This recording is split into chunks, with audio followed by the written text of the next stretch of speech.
Powerful. I love it. I can't describe to you how much I love this book. Do you understand why this is my Bible? Yeah. Yeah.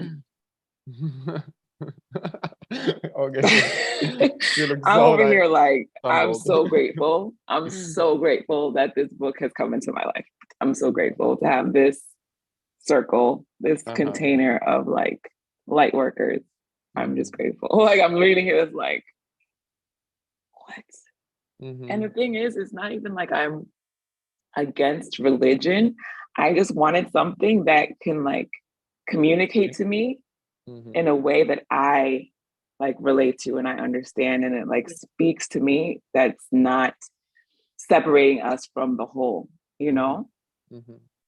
And I mean the Bible doesn't do that. It's our perception and how people are like, you Mm-hmm. know what I mean? Like this is I Mm-hmm. don't even know what to say, but this is like Mm-hmm. everything. But I feel like the Bible, like other books, like I don't know. I haven't read the Torah. I haven't read like.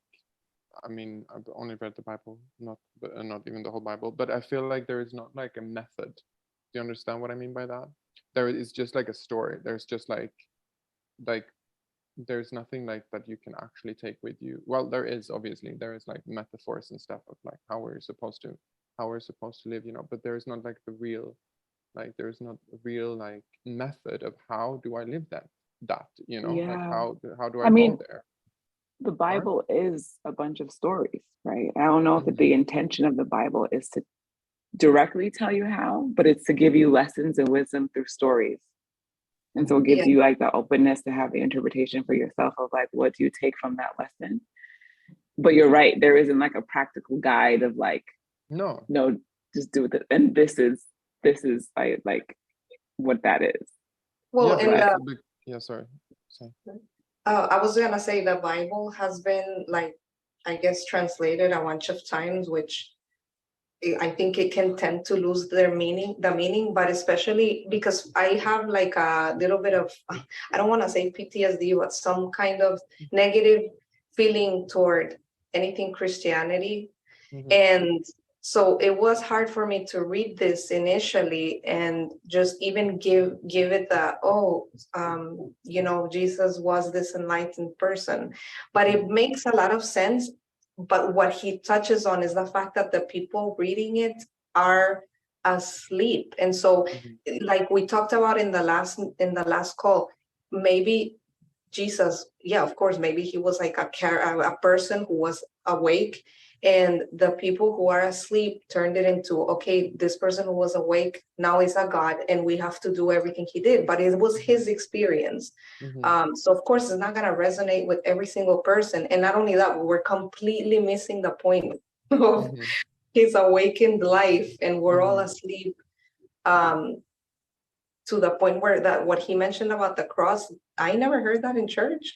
mm-hmm, You know what I mm-hmm, mean? Like, I don't even think that they realize mm-hmm, that. So yeah, it makes sense now when he says that it's just a bunch of us asleep mm-hmm. trying to interpret something that is just, yeah, we're committing a sin by just like even doing it because we're missing the point.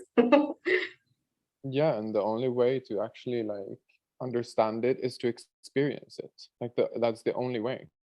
That's the only way we can actually understand it is by direct experience. And by that we need like methods of moving towards that and not like stories about like how, like I mean, because also the more we like learn like take in like what it means to be like living in like living in an awakened state, the more also we we bring in more and more concepts into our still sleepy mind. So we're also getting more and more confused. So yeah, I don't know where I was going with it, um but yeah, I think because we live in the modern times right now of like mhm, knowledge and mhm, like practical steps that because we've been conditioned to think this way, that's what it is that you're seeking. But if we were simply living in the time of the Bible, like literally just simply living in that time, I don't even think your brain would be asking in this way. Mm-hmm. Do you get what I'm Yeah. saying? So like, Oh yeah. because even in the Bible, it says like, ask and you shall receive. It's literally saying, ask and you shall receive. So if you ask who, right? And then Mm-hmm. it's been interpreted, ask God, but like, no, ask Mm-hmm. within you, meditate. Mm-hmm. But it's not, we don't have those words to say that. It's literally just saying literally like, ask and you shall receive. What does that even mean? Oh, ask and you shall receive, ask and you shall receive. So I'm asking myself, am I asking that? Like, Mm-hmm.